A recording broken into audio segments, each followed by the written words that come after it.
Good morning and welcome to Workhorse Wrestling Network. You are gathered with us here for the Winner's Circle, where we have now switched up and started reviewing Collision and Dynamite instead of Raw and NXT and Dynamite. However, using all the brains I could muster, last week, because we went on Saturday and they had done the Saturday show on Thursday, we reviewed Saturday, Wednesday, and Thursday, leaving us with only one show for this week, which was Wednesday's Dynamite. So, by default, Wednesday's Dynamite will win this week's Winner Circle, but we're going to go ahead and review it nonetheless. It's going to win So, by default because it has no competition, but we'll review the show, talk about but it, and go ahead. I have an idea though. Okay, So let's hear it. Dynamite wins, hands down, right? But how about we have winner? But we have a first, second, and third place of who's the winner of AEW Dynamite. Okay, yeah, I'm good with that. I'm good with that.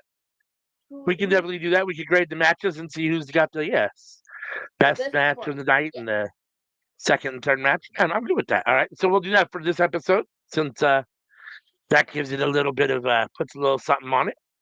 We are reviewing Beach Break. I didn't label it Beach Break, but it is AEW Dynamite from May 14th, this past Wednesday. Apparently, now, much like WWE wants to do with WrestleMania and SummerSlam, AEW loves to now stretch out these special events over 2 or 3 shows. It's like now we got Beach Break Dynamite, and then we get Beach Break Collision tonight.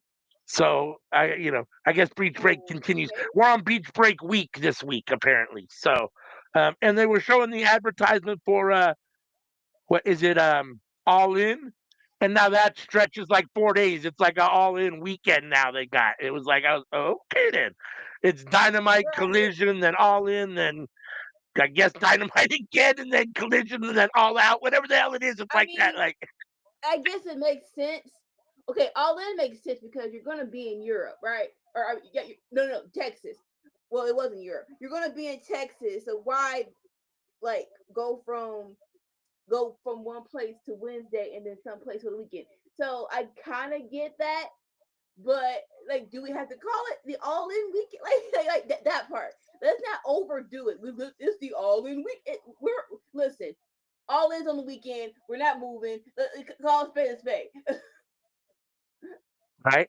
Yeah, so no, I find it interesting that they're starting to do that. I mean, it's not the first time they've done that. Like they've had Fighter Fest over like 2 Dynamites or Dynamite and a Collision, but it just seems like again, as we've talked a lot, these companies seem to be, in lockstep, right? One sees one do something, so they duplicate it. One sees the other doing it, and so they duplicate it. So it's like, okay, there's Exactly. originality. There's no originality, which is something we'll talk about when we get into some of these matches from Beach Break from Wednesday night. I thought overall, just in a general sense, I thought it was a decent show. I thought the matches were solid and good. Well, obviously, we'll get into them, individually. But overall, did you enjoy it? Did you think it was a solid show? Was it worth the hype of being a Beach Break? So that's the thing. For a dynamite, it was good. I thoroughly enjoyed it as a dynamite. As a if you're gonna put a name on it, you're gonna put extra sauce on it. It's like it's fine. It's okay, but it's Yeah, like you have to put yeah. I mean, like I feel like you have to put beach I feel break like on it. Yeah. yeah. I was gonna say, I feel like they really only did that because I feel like they had to do something for the Joe Moxley match, right? They got to put something Uh on huh. it, but they don't really have a pay per view. They don't want to wait and Exactly. put it on, double or nothing. So let's just do it on a Dynamite and call it Beach Break. Although to be fair, this isn't the first year they've done Beach Break, so at least I It's don't not. think so. I mean, I know they've done Fighter Fest, they've done Fight for the Fallen. I'm pretty sure they've done Beach Break before too. Oh gosh. That But okay. That is what it is. Cause I'm like I, I it doesn't sound it just like I'm not saying it's impossible. It does sound familiar, but it's more so like when was the last time we did this, or right, was the last time good or not? Because yeah, Yeah, I already don't remember. They do enough stuff, and it's been, the company's been around, what, almost 6 years now. So there's definitely enough back. I already don't remember a lot of stuff they've done. But And that's do you, insane. since Dynamite was always kind of your baby, do you want to lead the talk, or you want to split it, or how do you want to do it? Let's split it. All right. But I can definitely start it off. All right. Let's go. All right, so like you said, it is Beach Break, and we're starting off with our tag team match of the Callis family. We realized that it is Josh Alexander and Takeshita. It's Takeshita, and versus Hangman and Osprey. Oh my gosh. Okay, so like I said, they put Osprey comes out and it's just like he's just a ball of freaking energy, and I love it. Hey, so he's just out there, he's warming up the crowd. Osprey, doing his thing, so good. And here comes Hangman in his normal mean mugging way. But he actually listened to Osprey a little bit last week, so the little kid in the crowd with a little white t-shirt. He actually signs the kid t-shirt. Like, oh, sit. Hey. Listen. You say this the job.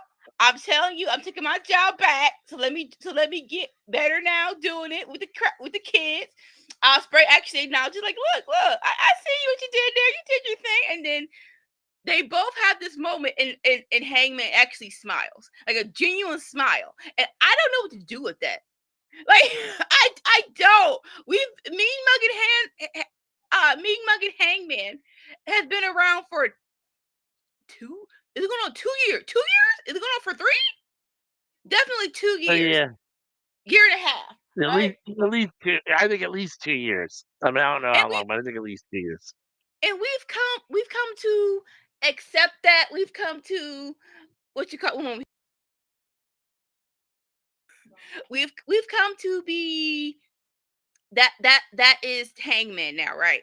But like that genuine smile, I'm like, I'm not ready for it. That's crazy. I am not ready for it. Or okay, or at least with the mustache. You smiling with your and still having a mustache is it two.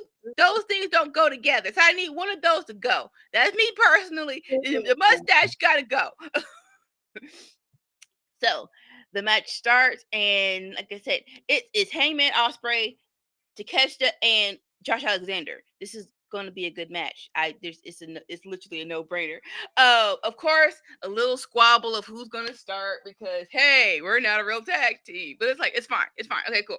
So when it gets good, like as of right now, it's like stay out of my way. I stay out of yours. When need be, we'll tag, and it's fine. So they're actually doing a good job together. But Takeshita, and even though Josh Alexander joined the family, what, 3 weeks ago? Maybe Yeah, it was 3 weeks, during a month ago, maybe. Yeah. a month ago, because it was during the Owen Hart tournament. They're still more compatible because he was with Don Callis, so they're still it's more compatible with tag team than Hangman and Osprey. One of the moves was what you call it, they both hit.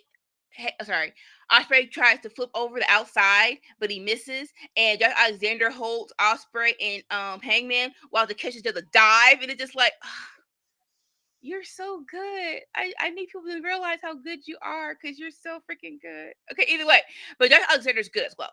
But then like I said, still a little bit of camaraderie between Osprey and Hangman, and then the end of the match. Here comes the shenanigans. So Osprey runs wild. He's hitting people. He what you call it? They're doing moonsaults off the top rope. Osprey's going crazy. He's hitting everybody. He goes for a hidden blade to Josh Alexander. He ducks, and Hangman's right there. And the look on, and then here comes Crazy Eyes Hangman again, where he's just like, "Are you serious?" And it's like it was an uncomfortable amount of time of Hangman staring at Osprey, and Osprey, you could have put Will's your elbow hand was like down. that close to his face. Like I was like, Like literally, and it's like he's literally right here, just in the face, and I'm like, Osprey, to help to help defuse the situation, you could have put your arm down too. I'm just like if you would have just done this, hands up and down, but you kept the hidden blade towards your neck. I'm just saying, defuse the situation. But still wasn't enough. Takeshita went crazy. He went for a blue thunder bomb, but he over accelerated, and it was like, what happened? Because Takeshi's blue thunder bomb is top tier. So, but he over accelerated. But I think either someone was too oily, he slipped out of his hands too fast. I'm not sure. But he's like, oh nope, screw it. I'm just clothesline you. Yep, perfect. But then Osprey and Heyman got back on track, and they're actually working together. And last shot was Heyman's over the top rope. Osprey's waiting for him. Buckshot slash hit Josh Alexander. That looks so freaking brutal. It's like that makes me want y'all to be a tag team one more time, because no, the buckshot slash hidden blade looks so top tier goated. I'm like, you gotta see it one more time. I gotta see it one more time. But 1, 2, 3, Osprey and Hangman for the win. Before the end of the match, talk about it. You talk about the match. I mean, I liked it, you know. I mean, I have a love-hate relationship sometimes with wrestling because I feel like there's so much what I feel like is just, you know, so cliche wrestling, and they do it all the time. And here we have Hangman Page and Will Ospreay, who are going to be wrestling in the finals of the Owen Hart, and you know what I mean. And can they coexist? And it's such a classic wrestling thing. And at some point, it's like it just gets like we've been seeing this week after week, month after month, year after year. I've been watching wrestling for 40 years, so. You know, at some point it's like, but it is what it is. You know, at the same time, Right. they do things because it works, I guess. You know, but that being said, all four of these guys can really wrestle. Love that Josh Alexander's in AEW. I have my own feelings about the Callis family and him deciding to be with the Callis family, but we'll see how long that actually lasts and whatever. For the moment, it's working. Him and Takeshita are great as a tag team. They've wrestled together now a few times, and I enjoy watching them together. You know, I wouldn't expect anything less from these four men in the ring than what they gave us, basically. I'm not really surprised that Hangman and Osprey won. And that move, right? The combination of the buckshot and the hidden blade together does look pretty nasty. I don't know that I necessarily am invested in them being a tag team, you know, but that move is cool. Or even, you know, maybe one more time. I suppose, like you said, maybe one more time, whatever. But I don't know. I guess we'll ultimately see. I mean, I'm very interested in their match. That is going to be good. So that I'm here for. And I thought this came off really well. Again, all four men can really wrestle, and so you know the match itself was very enjoyable. And again, happy to see Josh Alexander where I think he kind of deserves to be, right? Which is in a major company in the main event picture. I mean, you can yeah, you can discuss how main event picture this is, but I mean, for all intents and purposes, I mean, the winner of the Owen Cup gets a shot at the champion. So I mean, this you know, and Osprey's the best wrestler on the planet in my eyes. So you know, you don't get any more main event than that. So going from TNA to wrestling, you know, besides Will Ospreay against, you know, I'm sorry, against with Takeshita, aside Takeshita and against the Will Ospreay on Dynamite is a big deal. So I mean, I'm happy for Josh Alexander in that regard. So yeah, no, I thought this was good all the way around. If we're gonna grade the matches, I'll give this like I thought this was an A minus. I mean, I didn't think there was anything wrong with it at all. I mean, I thought the whole thing came off really well.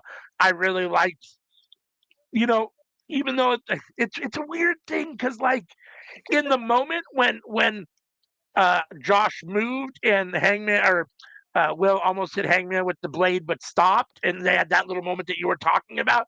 It's like that's a cool moment in the moment. I was like, oh, but then when I look back on it, I'm thinking to myself, so choreography too. It looks so choreographed is the right word, not choreography, but it's like the fact that he could stop that close and they had that, but it's like that's nice. I want it to be more organic, and I know you can't always, you don't have necessarily those moments a lot of times in organic situations, so I get it. And it is sports entertainment, and I know that I always yearn a little too much probably for the sports side of it, but that is and so it's weird because in the moment I'm like, oh yeah, that's exciting, and then afterwards I'm like, ah, but no, I mean I liked it in the moment, and I think it's an A-minus match. What about you? What kind of grade do you give it? Great little match. Loved it. Yep, A minus. A minus fits it. A minus fits it well. Yep. Like All right, everyone so let's talk about post match. post match, right? So both their hands are raised. They're looking each other dead in the eyes, like, "Hey, match is over because double or nothing. We gotta face each other, but you're still looking each other in the eye." But Don Cal's family going Don Cal's family.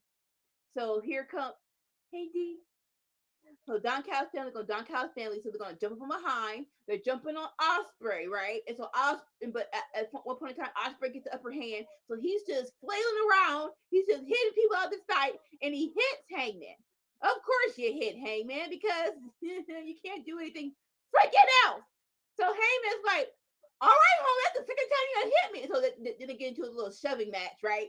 And so Osprey was like, "Look, look, it was my bad, but don't come at me." And the little, like I said, it was just a shoving match.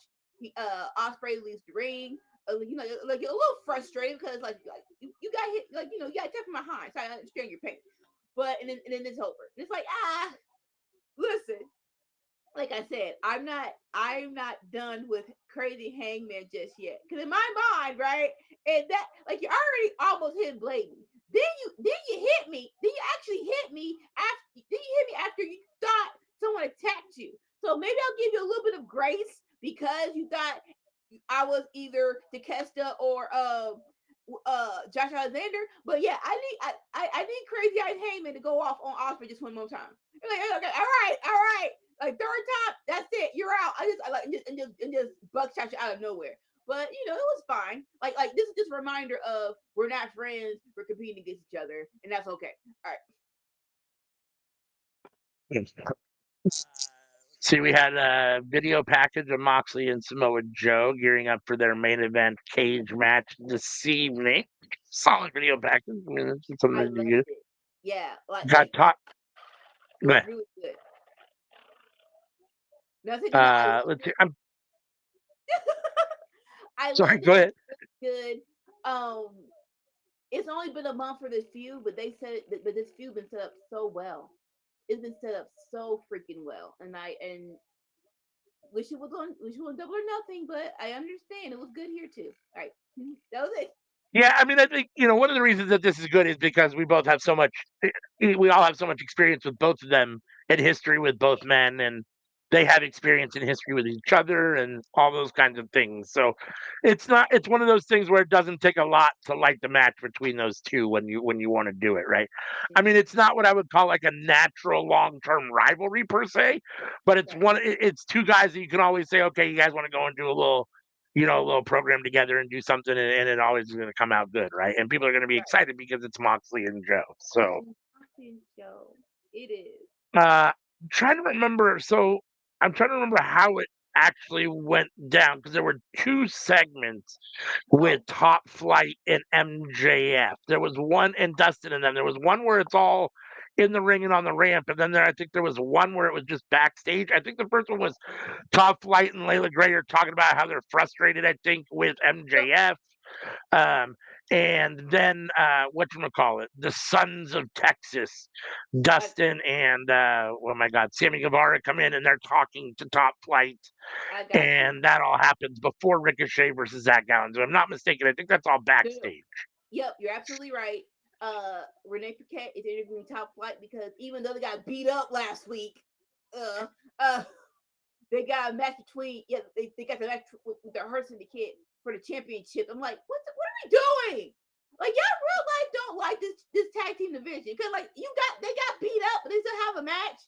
I don't. Okay, fine, whatever. But so, like you said, Top Flight are pissed off because they're like, look, I'm all tired of y'all acting like we just some scrubs you can beat up on.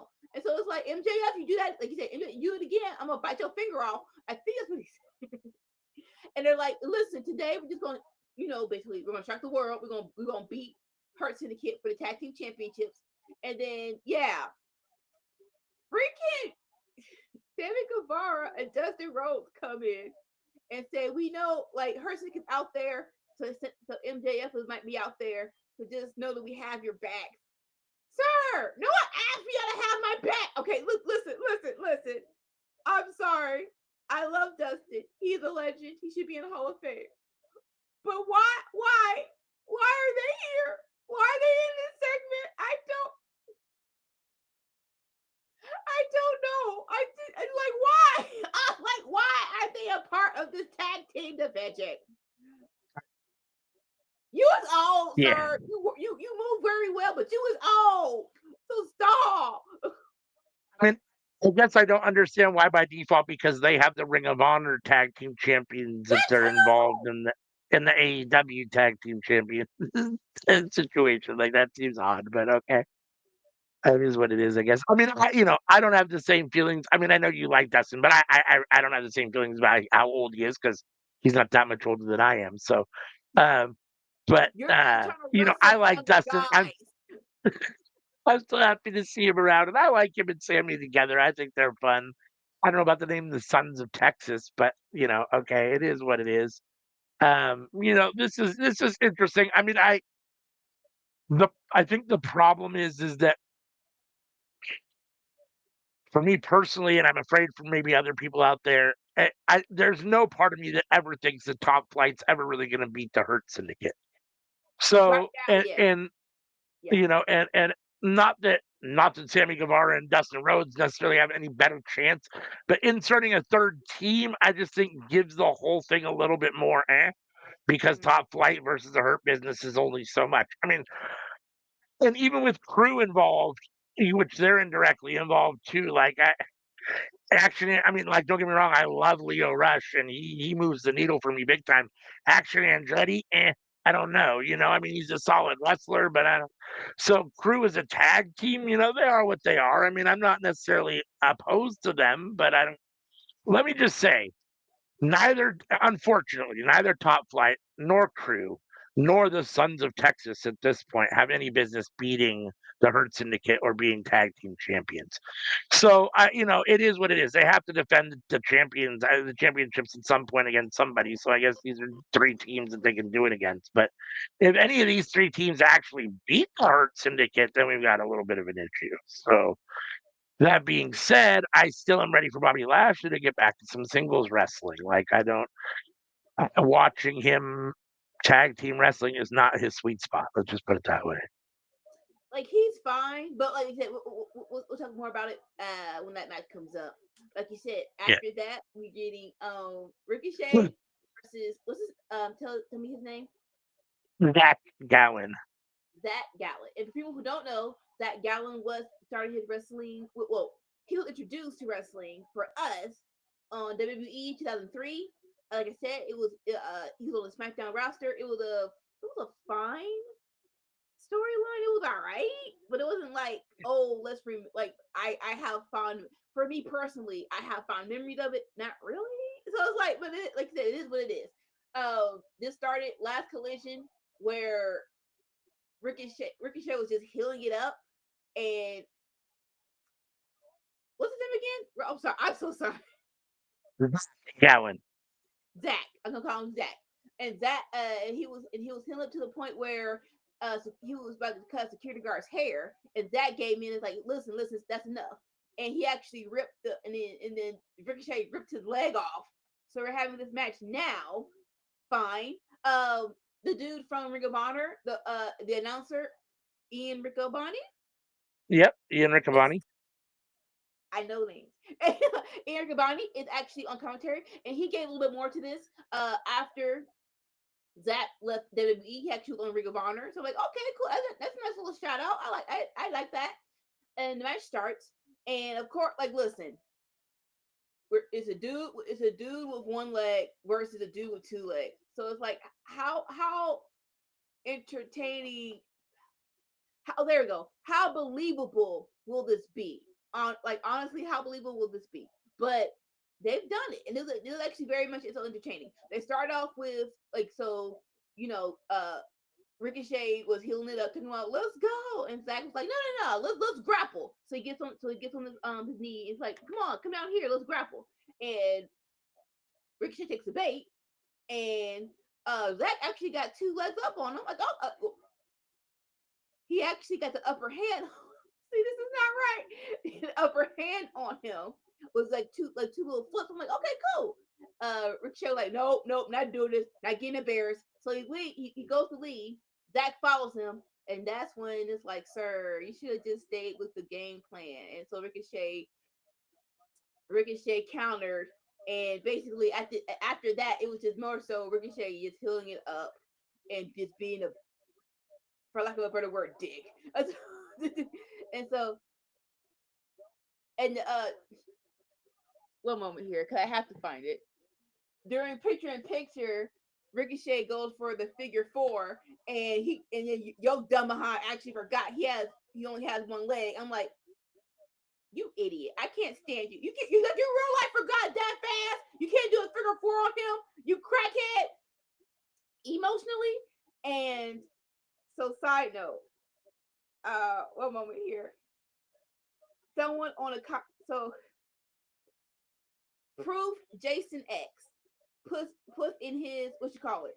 He puts it on his community table. He's like, so Ricochet goes for his figure four. And then he realizes it only has one leg. So Professor Jason X has on his community board, name this move. Damon King Bear says the move is called not figure four, figure it out.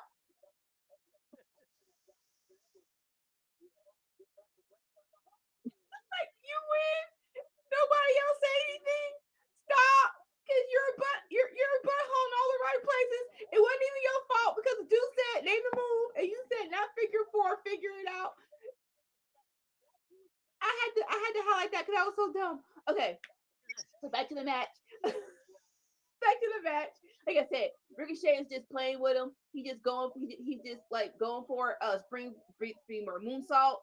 But he goes, but one split second, uh, Zach corners runs him in to the ring post, and he uses his leg. Yeah, listen, I like what you call it. I like the realization of, listen, I know I have one leg, so let's not act like I'm gonna win this clean. He gets his fake leg and hit Ricochet in the face. He goes for his padded moonsault, which is pretty. It looks deliciously pretty, but he misses. Ricochet goes for a spirit gun. 1, 2, 3. Ricochet wins. Of course he wins. What are your thoughts on this match? I really didn't like it. I mean, I thought that the whole thing last week where he stole the leg, I thought was okay for what it is, I guess. I thought that was pretty tacky too, even from a heel move. But then to make the guy have to wrestle in the ring with only one leg, like, I'm sorry. Don't get me wrong. I'm all for everyone being able to compete, chase a dream, do whatever they want to do, and not being limited by any kind of handicap or whatever. It's hard to watch someone like Ricochet, who right now is at the top of their career, probably as good as he's ever been, maybe, and beating up on someone who, unfortunately doesn't look like they really belong in the ring anymore. Other than the moonsault, it was really rough watching Zach Gowen get beat up by Ricochet, in my opinion. And to pile it on, for Ricochet to pile it on, I understand you're a heel, but it felt wrong in so many ways, not just from a kayfabe, like you're a douche, bad heel guy. Okay, it just felt bad all the way around. I mean, Zach Allen hasn't been in the ring in 15 years, and this is what you do. Like, the whole thing is weird. So I didn't like it. So it is what it is. I mean, I guess I got to see Ricochet get hit with a fake leg, which was kind of cool, but it didn't result in a win for Zach. So the only way that I think that this would have been somewhat okay with me is if somehow Zach had gotten the win, hit him in the head with the thing, and that was enough to get the quick win, and then having it over, and it's a blip and whatever. But Ricochet beating up on a handicap guy, even though it is what it's like. You know, give Zach the leg back or let him wrestle with his prosthetic leg, and maybe it's a different situation. I don't know. That being said, I don't want to see that either. I don't want to see now that Zach has the leg back, thanks to the save from Mark Briscoe, which we'll talk about in a minute. I don't want to see like Zach with his prosthetic legs versus Ricochet either. But if you were ever going to do it, I would have rather seen it somehow done that way. But yeah, I mean, it was uncomfortable. Unfortunately, honestly, for me, I thought it was uncomfortable. This is a very what you call it. This is a very hard thing to do, and it feel and like I said, I don't want to compare, but it does. It really did feel like, oh hey, the WWE had a TLC match, and um, I don't want to say what's the face somewhere. Montez Ford used to do his leg, and now let's do a whole match. It literally felt like it came from that. Like there's no other explanation of why we're doing it now, right? And the flip side of it is, well, it's like, well, if he wants to wrestle, who are we to say boo? But it is your job to make it look like you said, to let it be less cringy. Let's throw in some shenanigans. Let it be a no DQ. Let him get the upper hand and hit him with a chair before the match starts. Some like you said, something. Let him actually beat Ricochet. Like you said. But like I said, it is what it is. It was in the vacuum. Sure, I would have loved to see how Zach wrestled in Ring of Honor. It makes what was he like? Did it was it less cringy when he was younger? I don't know, but it did it. I It don't was know what either. it I mean, I'd love to know like whose idea it was. I want to know if Zach Gowen came to AEW. I want to know if Ricochet said, "Yo, I saw this is. on WWE. Let's do something similar." I want to know if Tony said, "Hey, I saw this on WWE. Who do I know that has one leg and called Zach Gowen?" Like, I want to know like how it all even came about. Like, Right. because it's been a long time since Zach Gowen's been involved in wrestling that I know of in that way. So like, it's Yeah. out of the blue. Either it would seem weird for him to pitch something to somebody that he's not.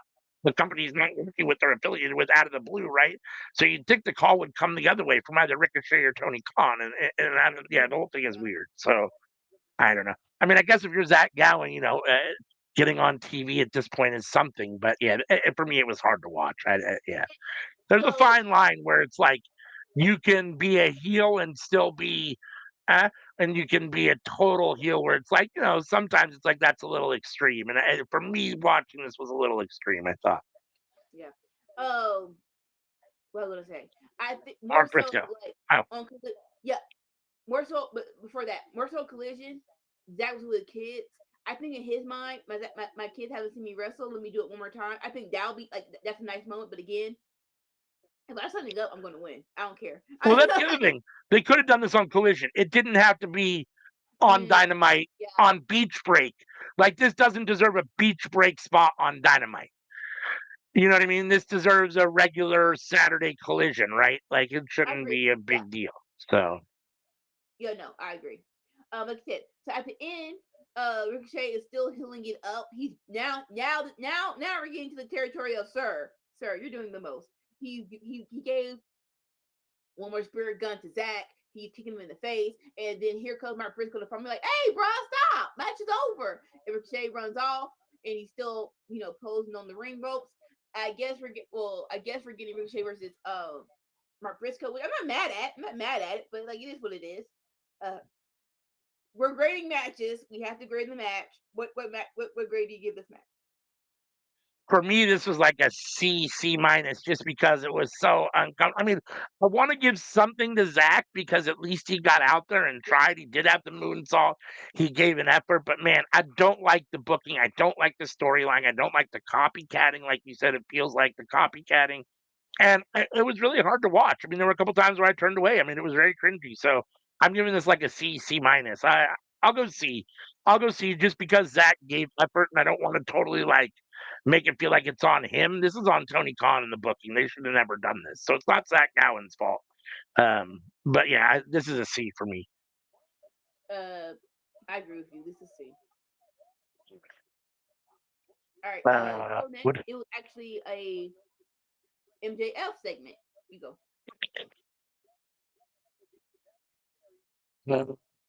Yeah. Well, let's see. I Is this? Go ahead. Oh, so yeah, so the backstage segment, Aaron. This is the week we finally get the decision of yes or no to MJF and her syndicate. And so whenever Kate was like, how you feeling about the decision tonight? And he's like, you know what, I feel great. And then so and not really like nobody really asked MJF, but he gave this evil plan of why he wants to join her syndicate. He was like, look, Renee said, "How do you feel if you join?" And it's like he's like, well, Renee, here's my evil plan.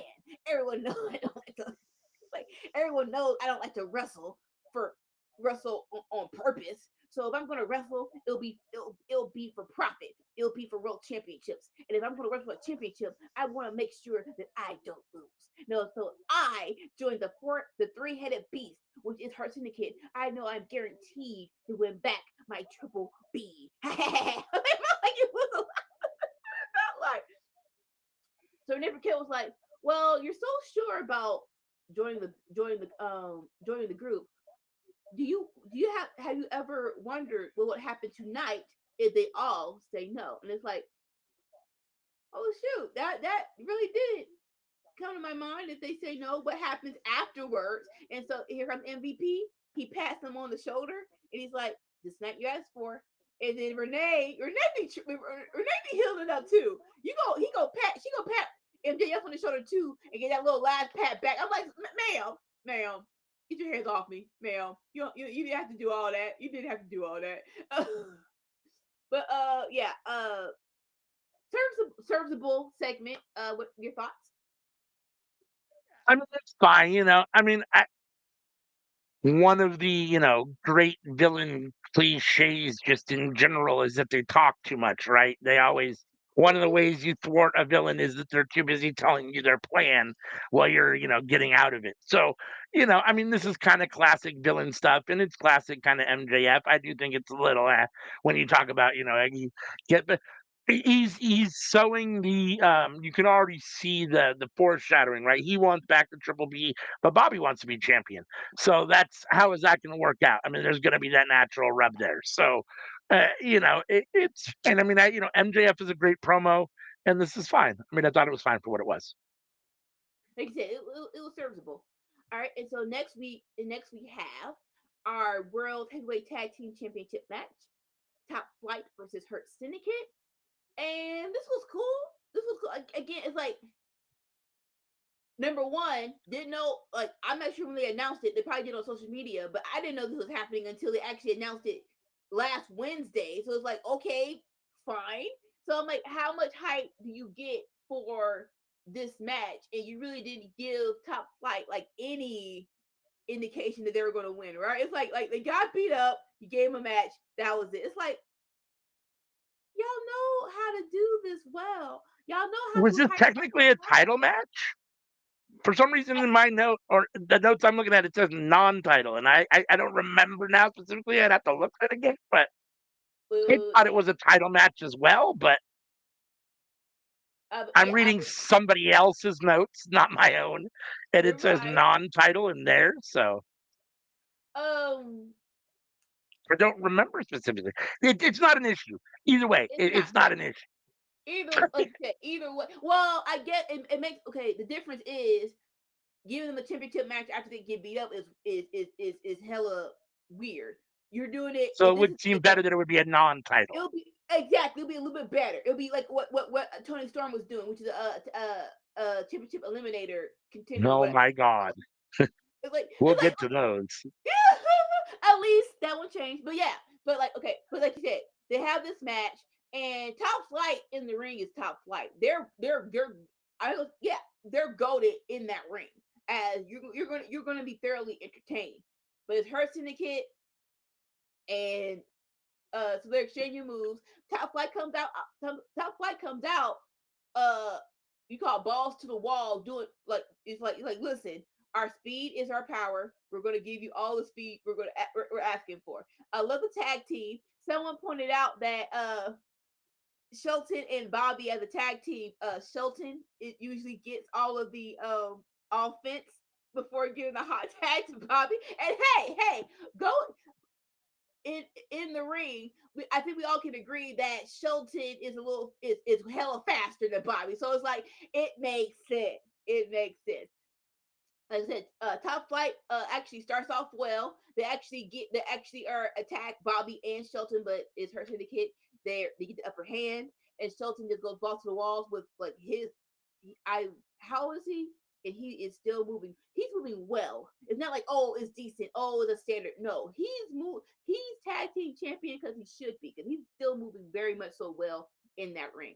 I love the German suplexes. I love his running knee to the freaking corner. It's like, sir, if you're not 50, I'm pretty sure you're pushing it. But keep going, keep going, go ahead. And of course, like I said, hot tag to Bobby, and Bobby's just going, and Bobby's just, I'm literally just gonna hurt you. I'm literally just gonna suplex you all over the place.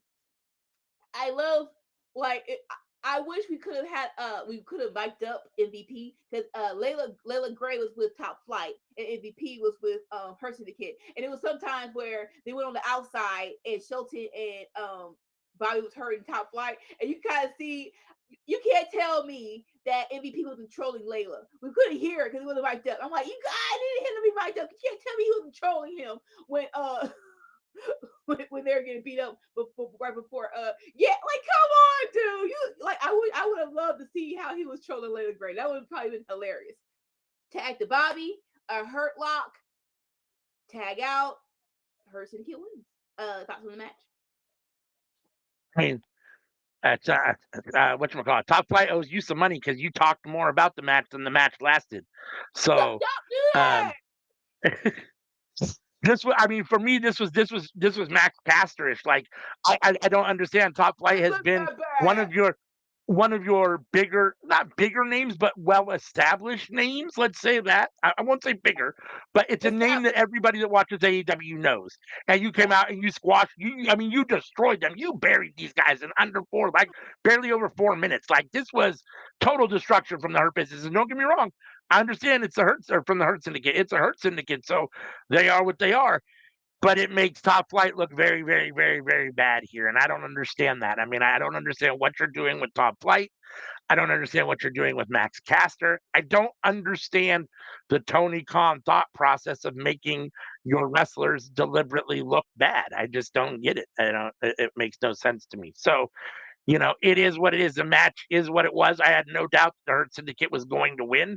I thought that they might give Top Flight at least a little bit more, make them look at least like they're a solid tag team as opposed to just not even, like they belong on Ring of Honor as opposed to on AEW, which is what it felt like. So I don't know. The whole thing is a little odd to me, especially when you think of what comes next, and we'll get into that. But like, I don't. Yeah.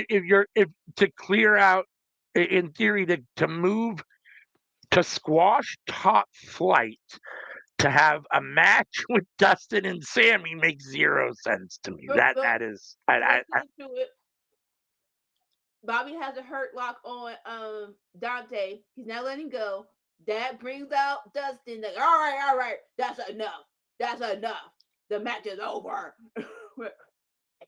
So you want to pick on somebody? How about you pick on somebody your own size? It's just like and Sammy's just there in his suit looking goofy. I'm like, look, Sammy the suit was goofy out of it. I'm like, you have never worn a suit, sir. So I'm not sure what we're doing here. I haven't seen Ring of Honor, but like no offense, but it really is like, what are we doing? I know you've had some problems with trying to rehabilitate you, but let's do it a little bit better. This it didn't feel like Sammy. It really didn't feel like Sammy. So basically, yeah, Dustin throws his hat in the ring to go against Hurt Syndicate. And here comes the crew of Leo Rush and Action Andretti. And if you haven't seen Collision, they like this was so completely stupid. They had their rivalry with Top Flight. They beat Top Flight, but for some reason, Top Flight is the first. Whatever. So they come out right, and Leo. I love Leo Rush. Leo Rush has this coolness that you can't buy. Action Andretti gotta get there. He still has to get there, but hopefully the rub will get off of him, right? So Leo comes out and he's like, listen, in the ring, that's some old business. But let's discuss the new business. Bobby Lashley, as a because of our history. How about we get a shot at those tag team titles? And then here, and Dustin's like, "Sir, what's your turn?" All right. And it's just, and so basically, they're going back and forth. I love like Leo Rush is so good because Chicago was trying to come out, shut the f up. And he's like, "What's up, Chicago?" Like, bro, I was like, I would love him to be by himself, but I understand it, circumstances, whatever. And so basically, MVP was like, you know what? How about y'all two teams figure it out and let us know who's coming out afterwards, basically. He's like, all right, bet. And so and like you said, just where's the tag teams at? Okay, use your words because it's just gonna flow. It's just gonna flow out as anger. This tag team division needs help. That really is the meat and potatoes of it is. And for some, and like I'm gonna point it out, there's a pattern here. There's a pattern in the tag team division. If it's not the Bucks, it was not FTR. Y'all really don't pay attention to this division, and you never let the next champion beat the top guy to solidify their reign. Case in point, Private Party. Yeah, they beat the Bucks for the title, but who else did they beat? Nobody. Go back a little further. The Acclaimed. Yes, that was a very nice moment, but who did they beat in their reign to solidify them?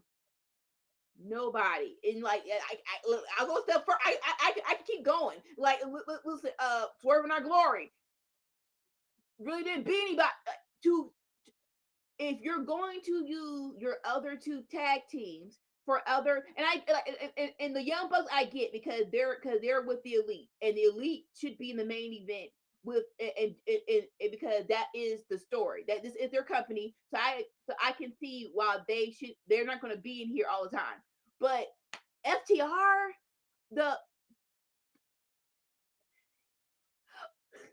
it's not funny but what's their name Roderick Strong and Kyle O'Reilly. What's their new name? Paragon. I keep Paragon. I keep wanting to say Perder. I'm sorry. Paragon. They're a good team, but for some reason you're but for some reason you said, hey, her syndicate needs challengers. The next three teams should be Top Flight, which you haven't seen on Dynamite win anything. Crew, which was on Collision most of the time, and Dustin and Sammy, who's been on Ring of Honor for I don't know how long. That I didn't even know that Dustin wasn't the freaking Trios championship champ anymore. It's like, what are we doing? We gotta have a come to Jesus moment meeting and figure this out because that your tag team division was probably one of the top two things of why people watch the AEW. Oh, tag team division bet, TNT title bet. No matter what, it's gonna be a good time. And now it's just there. And Hurts and the Kid are good, where they should be having top competitors, point blank, period. But you're not doing what you need to do. Sorry, your thoughts. No, I mean, I couldn't agree with you anymore. I mean, it's unfortunate. AEW, I felt like in many respects was built kind of on tag team and trios wrestling, and those have really gone to the wayside in many respects. Um, and yeah, I mean, it's disappointing. I mean, the Hurt Syndicate is solid, but again, Bobby Lashley is not a tag team wrestler, and the reality is that the Hurt Syndicate, as good as Bobby and Shelton are, Bobby and Shelton as a tag team probably should be getting beat by the Young Bucks, by FTR, by the other bigger name, top tier, greatest tag teams on the planet. Because even though the Hurt Syndicate is good, they're a bit of a Frankenstein tag team. That's not what Bobby does. Now, if you had Cedric Alexander here, or if you brought in Charlie Haas, I don't even know what he's doing, but someone else and actually had a traditional tag team for the Hurt Syndicate, then yeah, I mean that's fine. But it is what it is. And yes, I mean, when your champions don't have any real competition, and you have them competing against basically your mid card teams. What you have now created and booked as your mid card tag teams. Sorry, that's how the titles come off. That's how they feel. So indirectly, that's how the Hurt Business feels when they're tag team champions because they're defending it against a bunch of people that nobody really cares about. I mean, not that we didn't care about, but it's I mean, you haven't given us any reason to care about them, really. I mean, when it really boils down to it, I mean, so I mean, it is what it is. I mean, yeah, the tag team division definitely needs some help. I mean, I understand, like you said, I, you know, it's such a weird situation because, again, I'm critical of recycling. I'm critical of such a small, like, group around a title. But it's like, I guess if the Young Bucks are involved in the elite stuff, and as we'll get to, we know, what's going on with them here in the upcoming future. But them being involved with the elite stuff, I get it.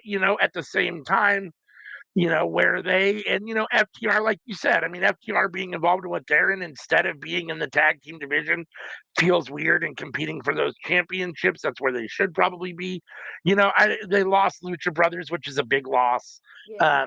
They've had some other things go away. I don't know what's going on with Jack Perry at this point. Obviously, Right? Luchasaurus has been out for a long time. He wasn't healthy. He had diverticulitis, if I I'm not mistaken.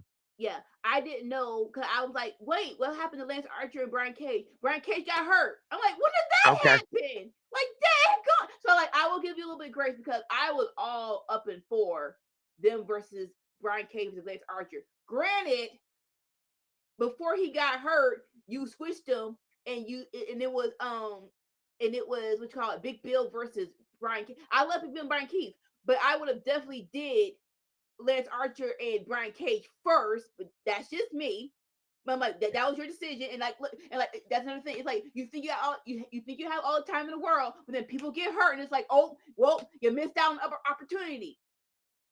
Sorry. Yeah, or other things happen. Obviously, no one knew that Jay Briscoe was going to pass away. Where they were. I'm sure. Obviously, the Briscoe brothers were going to be a staple of that tag team division for a long time to come. That tragedy happened.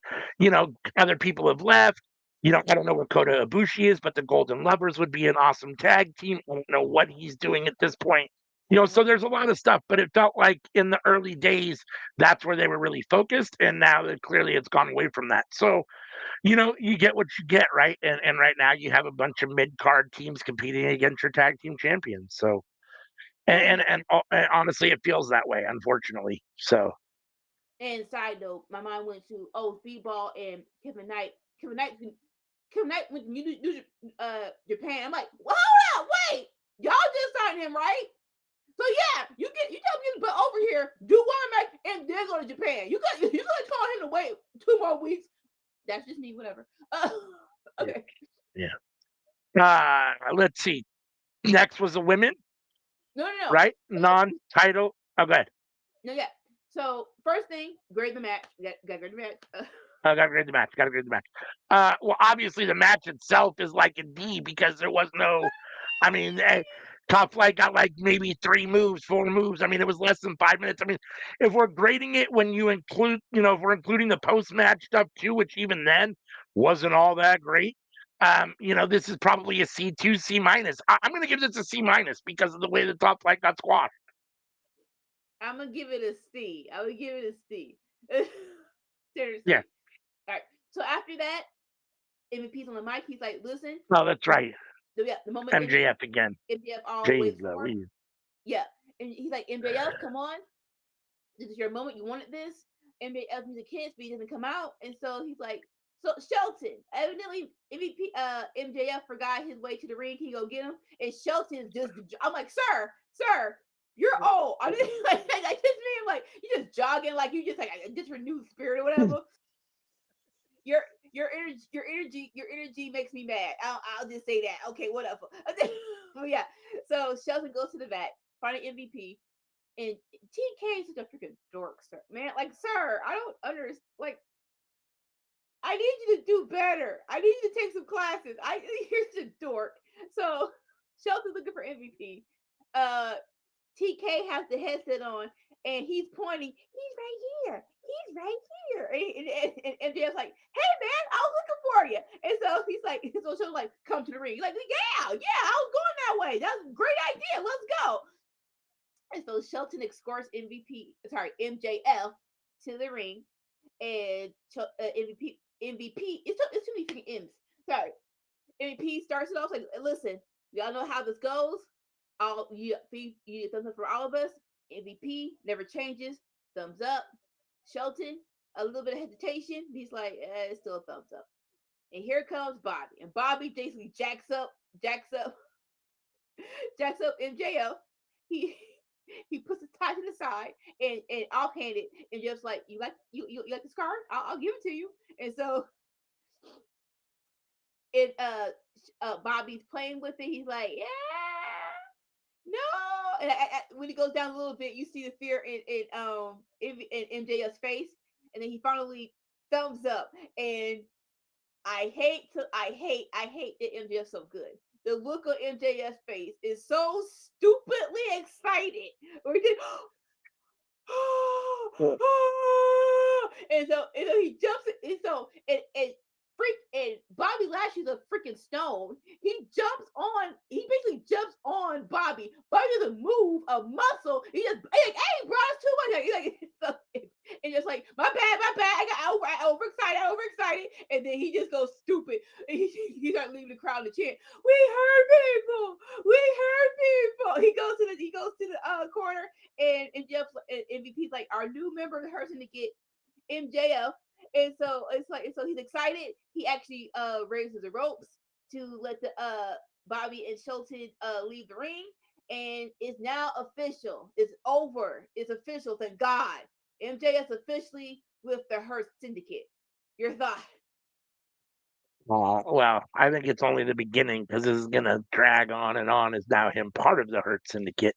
But I mean, yeah, this took way too long. I mean, the fact that we've seen this now, the fourth thumbs up or thumbs down situation, it's like, come on now. Yeah. And I thought for sure, I mean, as much as I'm honestly, I think I would have preferred that Bobby said no and Shelton kicked him in the face like it looked like he was about to do. Just because, right? The way Shelton was standing all like posed like he was about to do something. He's like, yes, Just because honestly, like, I feel like they've overplayed this already, and I'm not confident in what they're going to do with MJF as part of their business. So, and I'm afraid it's going to drag on too long. So, it feels to me like Tony Khan is starting to run afoul of having stories go a little too long sometimes, i.e. the John Moxley Death Rider stuff, I think has been going a little too long. But, so we'll see. I mean, I don't know. I mean, I guess I'm kind of curious to see what MJF with the Hurt Business looks like, but at the same time, I'm kind of bored with it already too. So they've got to do something to make it interesting and to make it interesting for me at this point. Now that he's joined, I don't know what that looks like, but they got to do something to make it interesting. Understandable. Yep, I get it. That led us to the women. Yes. So, non-title eliminator match, another fatal four-way. Toni Storm versus Mina Shirakawa, who we're a little familiar with from her feud with Mariah May and her little bit of exposure in AEW, versus Azumi, who, again, this is one of Anika's pet peeves. You drop someone on us with no real explanation of who they are or why we're supposed to care at all about them. I mean, they talked a little bit about it. The commentary and the announcers talked about who she is, but she's nobody to AEW. And Sky Blue making her return, her first match back in a long time, which, again, I don't know if anyone cares about. Before the match starts, I'm going to get on my... Well, wait, real quick. They did a good job because she's from Chicago. So at least they got her, at least she got a hometown pop. So at least she didn't get a dud. Right. Yeah, and I mean, we do know who she is. I'd have to go back and look to think in my head and watch to see if I think she was ever near the main event picture or deserving of even a title eliminator match when she was around. But personally, so she was at her best when they actually paired her with Julia Hart. They actually was like a little duo, like something. I actually love Yeah, I them two remember together.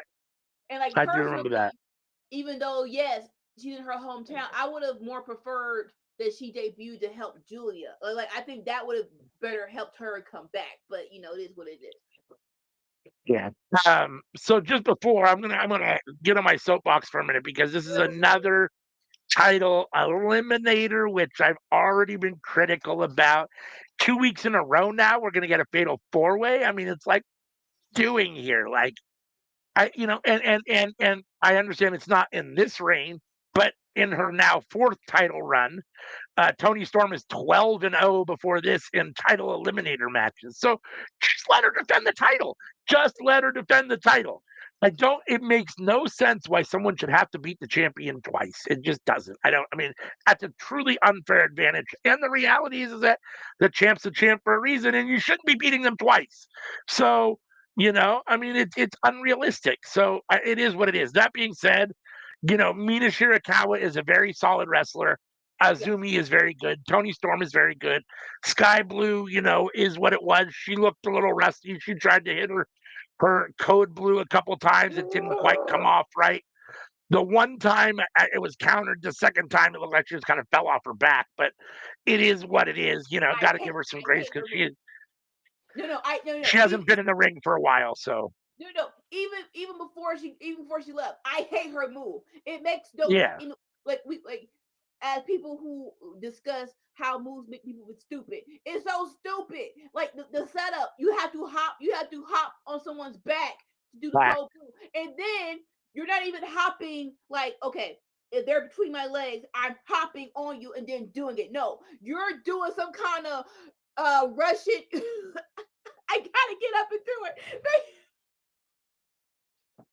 You're doing where you're turning up into them and then jumping on the back. It's like that's so freaking much.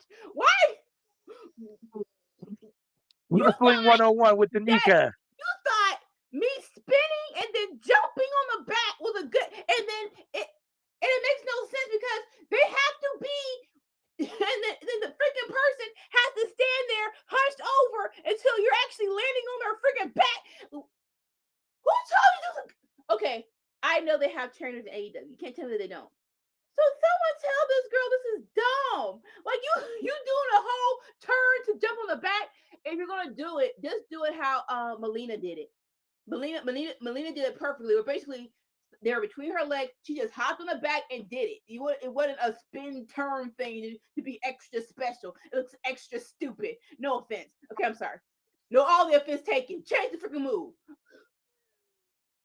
I mean, overall the action I thought was good. Mina Shirakawa ends up getting a small package on Tony Storm for the win, which is a Yeah. surprise, a little bit different. Obviously, as I just said, they said that Tony Storm is 12-0 in title eliminator matches. So at least I mean, and don't get me wrong, this makes sense. It doesn't necessarily make sense that Tony Storm got pinned. It makes sense that we had a winner besides Tony Storm here because she needs a match for Double or Nothing Mhm. next week. So now this gives her a match for Double or Nothing next week. So I knew that someone was going to get a win here. I'm a little surprised Mina Shirakawa got the pin on Tony Storm. But, I guess it does make it a little more exciting thinking that Mina just got the win and the pin on Tony Storm. That now she's Yeah. going to get another chance. But again, like I said, this is the inherent issue with eliminating title matches is that the idea that she's going to actually beat Tony Storm twice in a row, 2 weeks in a row, is slim to none, in my opinion. So you got lucky and got a pin on Tony Storm in a fatal four way with a small package that she didn't expect coming. Now you got to beat her straight up in another 1 week later. Like we'll see. I don't believe it. I think Tony Storm gets the win. But this match was fun and in a vacuum, like we like to say, it was fine. I mean, this was like a B minus match, maybe a B minus, just because the wrestling itself was good. Other than the code blue stuff, Azumi looked good. Um, Mina Shirakawa is good, and Tony Storm is always good. So, and I'm glad that I do give it a little bit of credit that even though it was predictable that someone else got the win, I'm glad that they went with the predictable thing to give her a match at Double or Nothing. So Mina versus Tony doesn't necessarily move the needle a whole lot for me, but at least she has a match at Double or Nothing, and someone besides Tony Storm gets a win in a title eliminator match. So Yeah, yeah. No, I agree with you for the most part. This was a great match. Like, even if you don't know these girls, if you just see them in the ring, like, oh, they're actually very much so entertaining. Uh, Azumi, I like you said, I wish they would put more stank on it because she's just not there. She actually beat Mercedes for the New Japan Strong title or whatever title she had, like she got 4 belts. She beat her for one of the belts. So it's like yeah, like put like do a little video package to show that before the match starts. But like Mina is always great, and like you said, it's just a matter of and Sky Blue. Even though she's rusty and I can't stand her move, she's very decent too, right? I was not 100% sure that Mina won. That Mina was gonna win. That's just me. Even though I would have loved for I said that Tony Storm needed to have a match on Double or Nothing. I didn't know that this was gonna be how it happened. I didn't know it would be Mina either. Right? And I love that you kind of what you call it.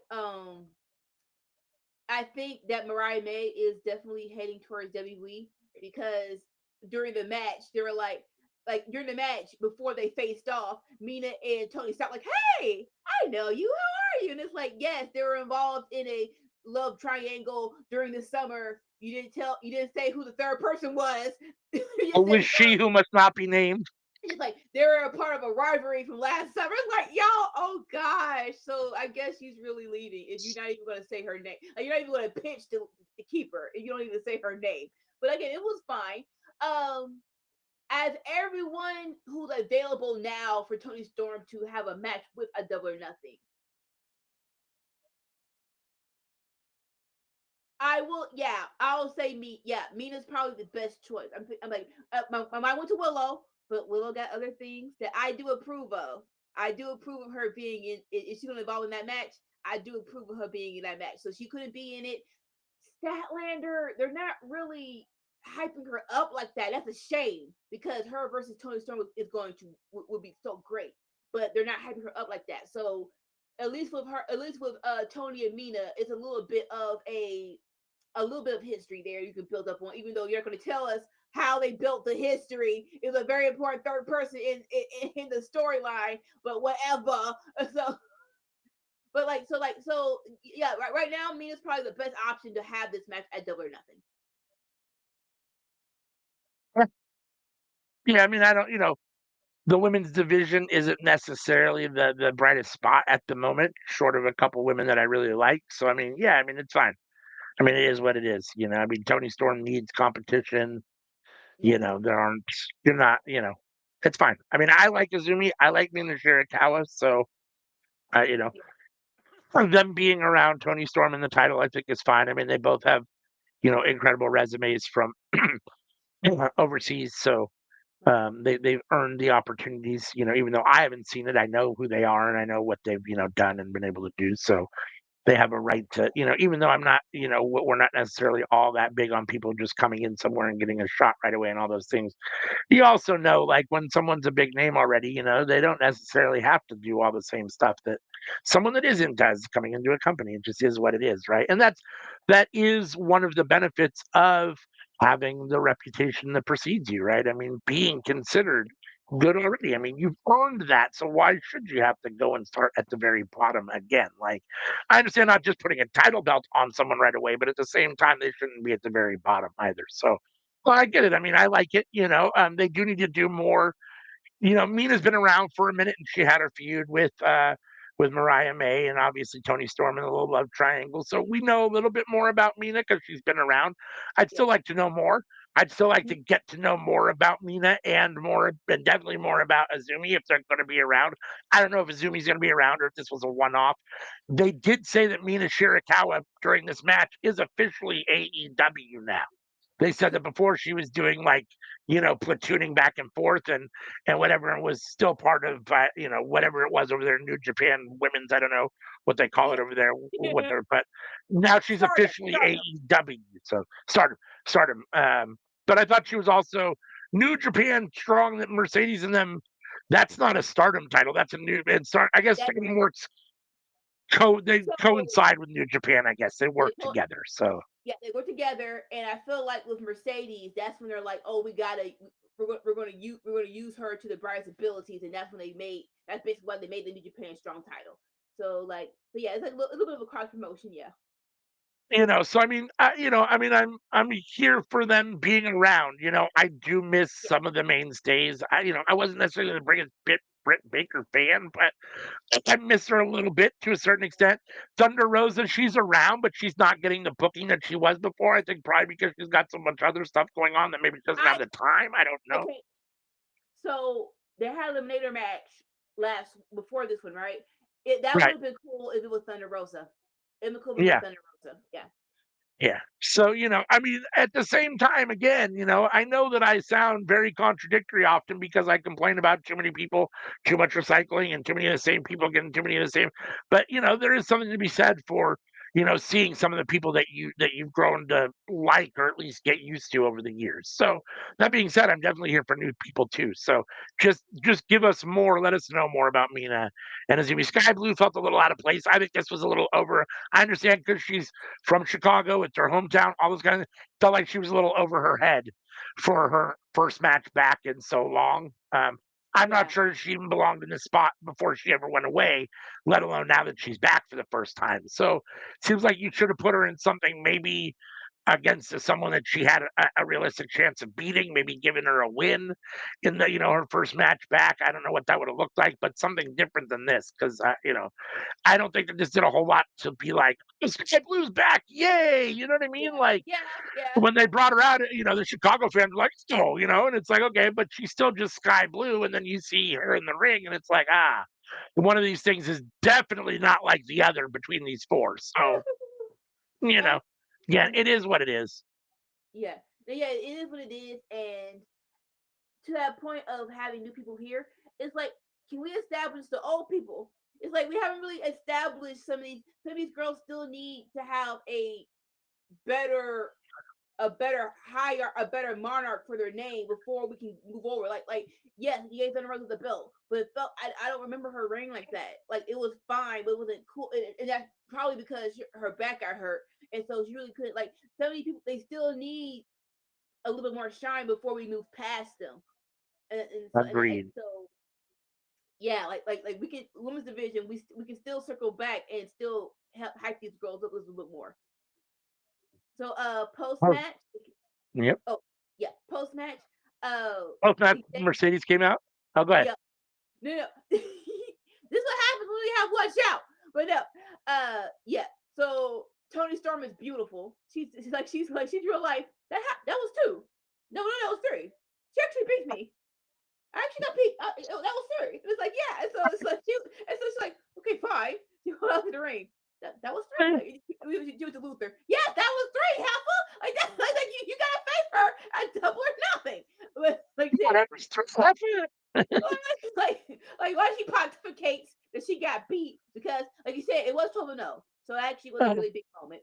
Uh, Mercedes comes out and attacks Azumi. If you don't watch stuff out of AEW, Azumi beat Mercedes for her title, and she's still a little salty, so she attacks Azumi. She puts her in the Monet statement, and she's just screaming at her, "You stole my title! You stole my title!" It was a four. So in context, that match was a four-way. So Mercedes didn't even get pinned. So she's like, "You stole my title!" And then here comes Hater. He's like, "Oh, don't forget about me, Alpha.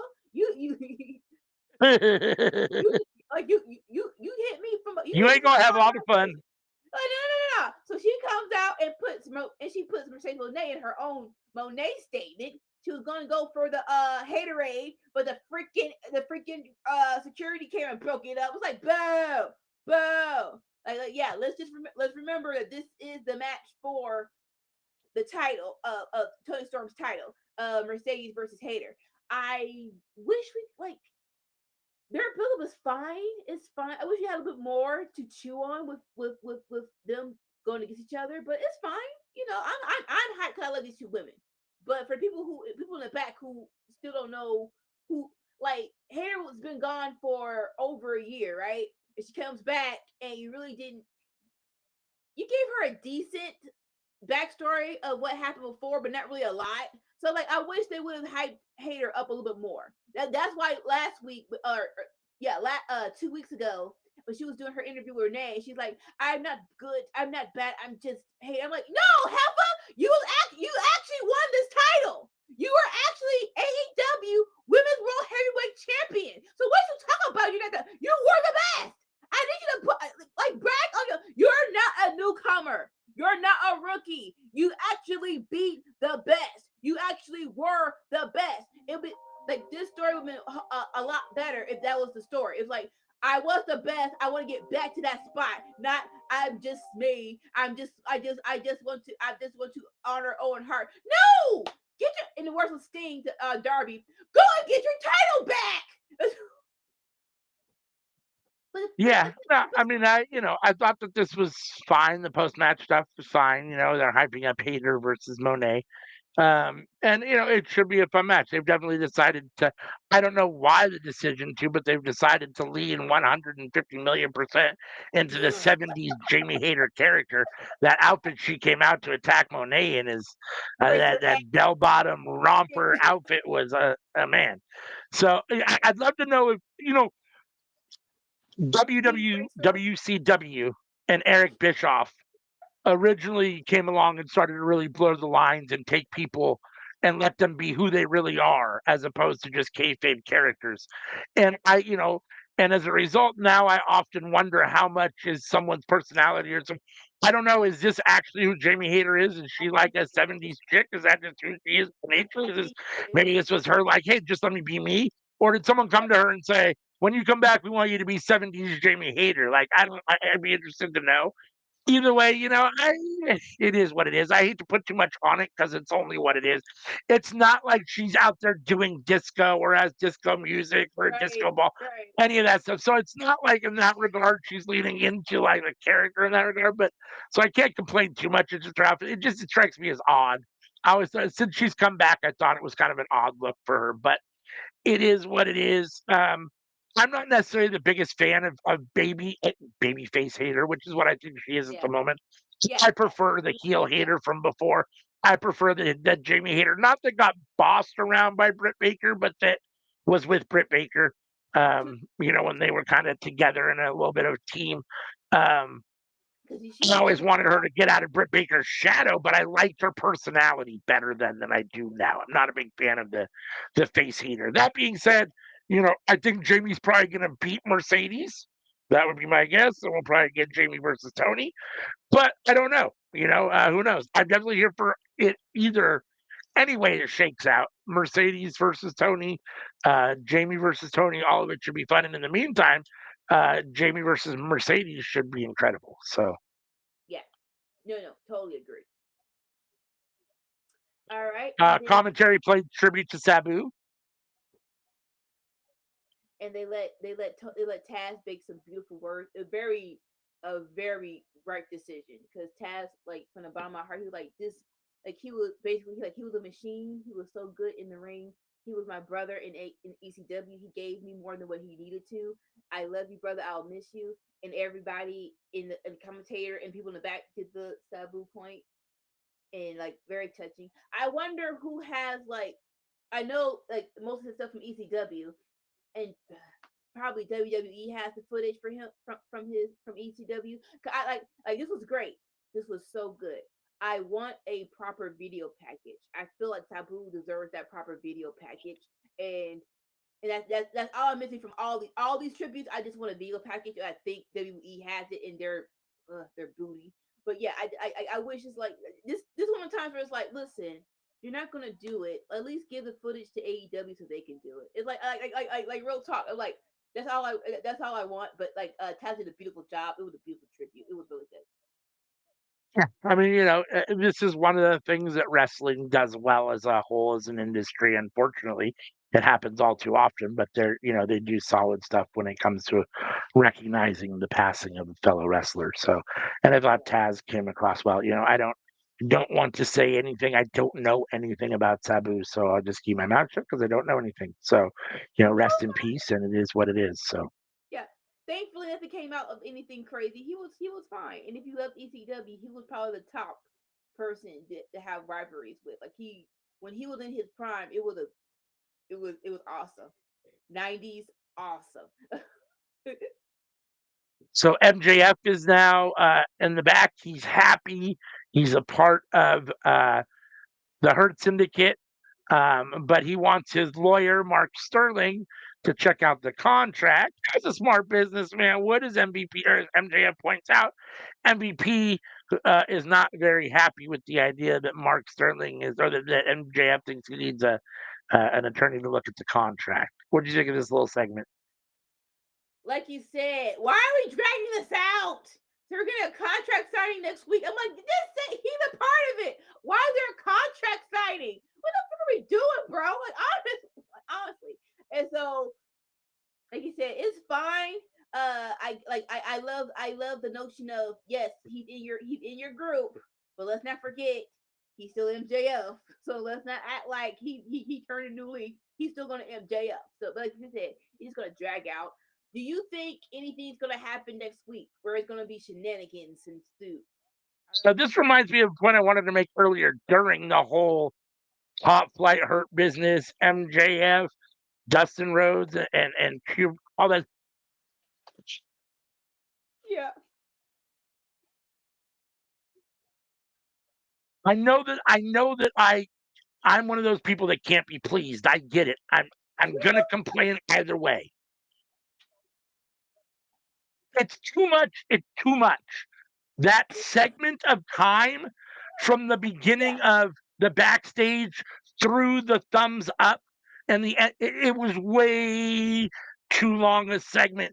Too much Hurt Business in one, or Hurt Syndicate in one segment doing too many things. Now, that being said, I also feel like if you had broken it up into 4 or 5 segments and split it out throughout the show, which you still did, even though you had the 30-minute segment that was too long in the middle, I would have been complaining about that too. So I guess the only thing I can really say is that I guess the complaint is that it's just too much. I understand it's one of your big storylines. It contains your tag team champions. It contains Bobby Lashley, who's a major main event wrestler, and it contains maybe the face of your company in MJF. It's still too much. It's still too much. The segment in the middle was too long. It went from too many different things in one segment essentially, and now we have MJF again. It's a little too much. So, and we're gonna get the contract signing next week. And you all know, anybody that listens here to me on Workhorse Wrestling Network knows how much I love a good contract signing. So, I'm already irritated that we get a contract signing next week. It's like, I loathe those to begin with. So is anything going to happen? Probably not yet. I mean, if MJF is smart, he's going to mind his P's and Q's and hang out for a little bit and get what he can get out of the Hurt Business or the Hurt Syndicate before he does something stupid to either turn on them or make them turn on him. The question really becomes how long Bobby Lashley is going to endure MJF, and we'll see what that looks like. I don't know. I mean, right now the whole thing just feels really stupid unless they do something now that he's part of the group that I'm like, oh yeah, that's cool and makes sense. The whole thing has been dumb from the beginning, and I don't really care for it. So there you go. Yeah. Yo, with the free. Okay. Yeah. See, that's what happens.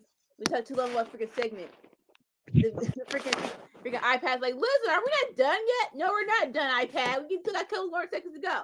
All right.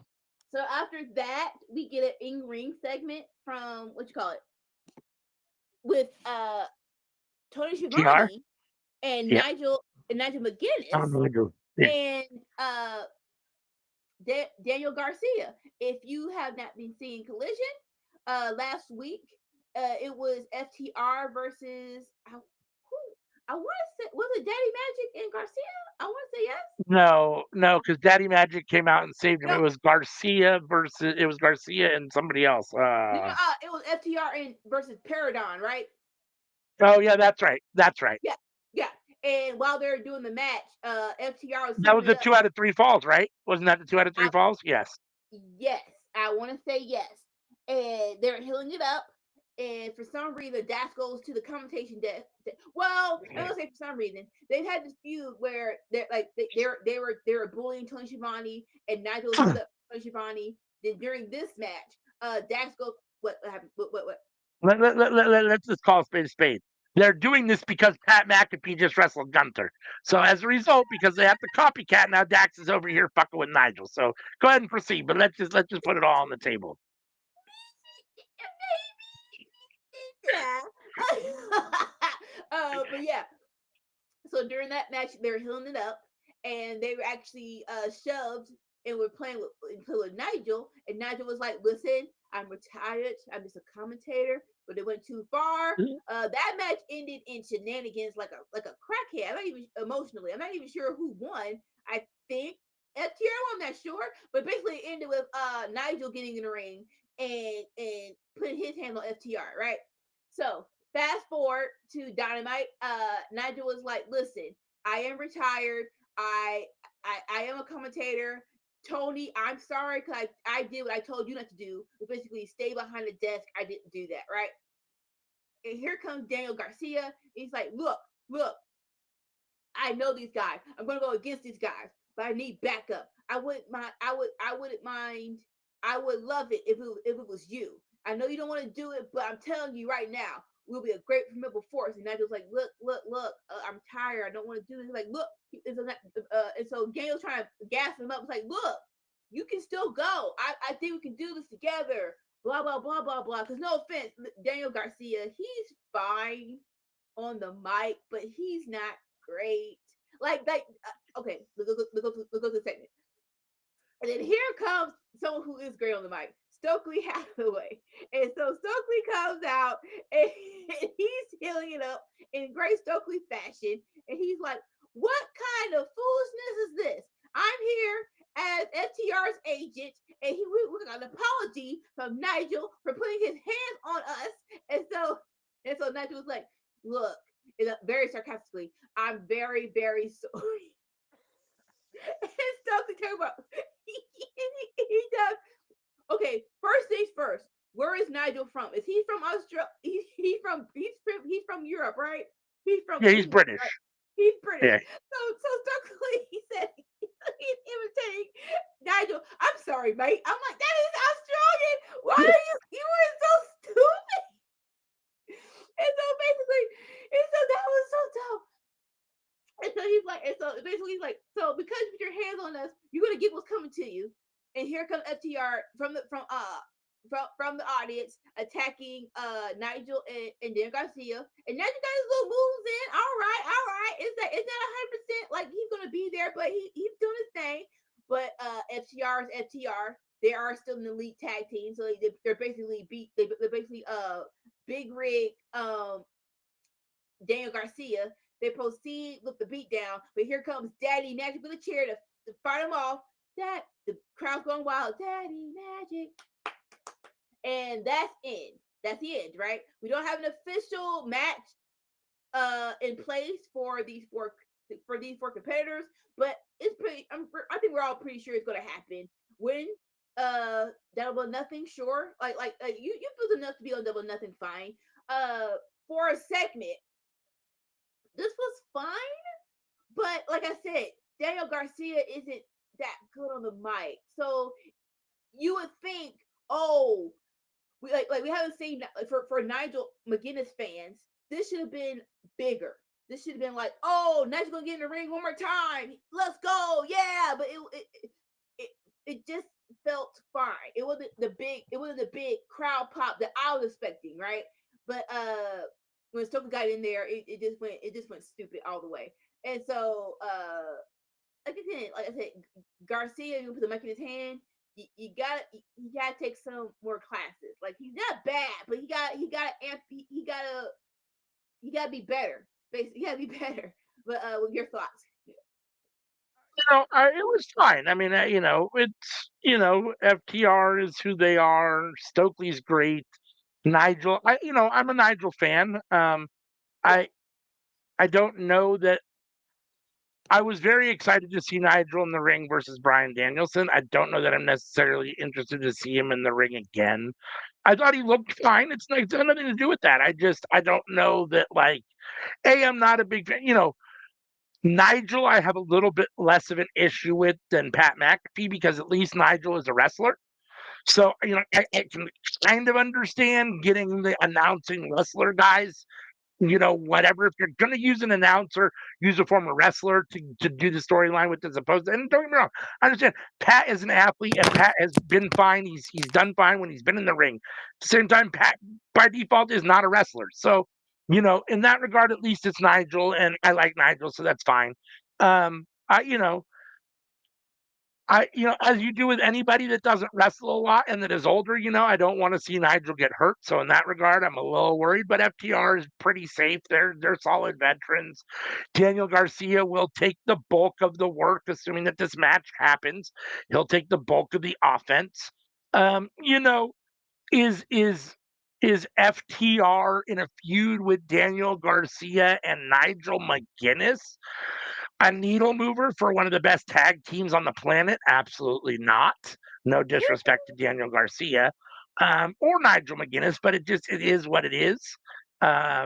Stokely was the best part of this. It's fine.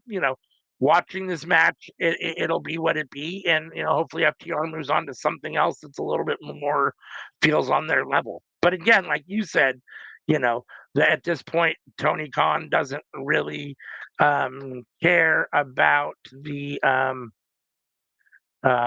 tag team division. So it is what it is. So yeah. Like I said, I'm not mad at Garcia and FTR, but I don't think it should be dragged out. It's like, hey, listen, I appreciate the backstory because they were a tag team. They were tagging with each other in trios, but not anymore. So like, let's wrap this up. After we do this match, let's move. Let's let FTR move. It feels like they're trying to save space for FTR versus Her Syndicate, which should happen. And they're like, when do we like y'all are trying to fill this room with Her Syndicate and FTR. Just let the match happen. It's time. Like, just do it. Like, honestly, just do it. If you can actually make a rivalry, that doesn't have to be a hit and quit it. That could be FTR beats Her Syndicate beat FTR, then we have a tiebreaker. You can do 3 matches, and for me personally, I'll be fine with that. Like that can be a good 2-month feud. Like you can actually do that if you want to. But you trying to fill the space before we get there is not doing anyone favors, honestly. Agreed. 100% agreed. Agreed. And now it's time for the main event. Yeah. Samoa Joe, your challenger, versus your AEW World Champion Jon Moxley in a steel cage. I've never seen a cage come down faster than that. That cage came down super quick. It went up and down several times super quick during the period of the whole thing. We'll get to all that. So we have Moxley and Joe and Moxley in the steel cage. As you would imagine, this was a hoss fight. There was not a whole lot of technical wrestling in here. This is, this is striking. This is a lot of elbows, a lot of chops, a lot of kicks, a lot of blood. Both men bloody at one point at different times. Joe in a cage uses a cage well. This is kind of what Moxley does to a certain extent, right? Just the match itself. Moxley, so you get several things going on. You get the coquina clutch at one point, and then it gets broken up. Moxley tries a cross arm breaker, and Joe blocks it. So Moxley moves into the bulldog clutch. That's broken up. Out on the floor, there's a brawl. And you see a guy with a black hoodie come up and put the briefcase in the cage between the cage doors where there's the biggest gap I've ever seen in a steel cage. Right. Like normally there's not like that. And Moxley gets the briefcase, hits Joe with the briefcase, and falls on top of him for a pin in a little about 15 minutes or so. The match was just around 15 minutes. Okay, so before we even know who the hooded person is, we won't go there yet. We'll wait for that. Right. The match itself, the match itself was fine. Both these guys are still, Joe Les Moxley is definitely still kind of in the twilight of the prime of his career, I think. They I don't think suck. that window of prime is still there. Joe's probably past that prime window, but he's still at a very high level. No. Yeah. He's still at a very high level. So in that Yeah. regard, I had no doubt the match was going to be solid. And given that it is what it is, Joe versus Moxley, and Moxley's not a technical guy, and Joe, tends to wrestle kind of the matches that his opponents are, and when he needs to be technical, he can, and when he needs to brawl, he can. And with Moxley, he wanted to brawl. Yeah. So that's what we got here. For me, this wasn't necessarily the greatest match in the world. Like, this isn't going on my match of the year candidate list at all. That being said, it was fine for what it was. I'm extremely disappointed that Moxley is still the champion, which I think is probably the biggest issue that I have with the match. And we'll get into the post-match stuff in just a minute. But the way he won too is extremely disappointing. You do something like put people in a steel cage to try to avoid this, and then you do stuff like leave a huge gap in the steel cage to make it way too easy for someone to still get involved. You still have the shenanigans. And I get it. This is up Moxley's alley. This is what the Death Riders do. He cheats to win and retain the title. It's getting really, really, really, really, really, really, really old. It's getting very boring at this point. Even though Joe's exciting, even though Swerve's exciting, it's getting boring watching Moxley find some sort of loophole to retain the championship. It just is, in my opinion.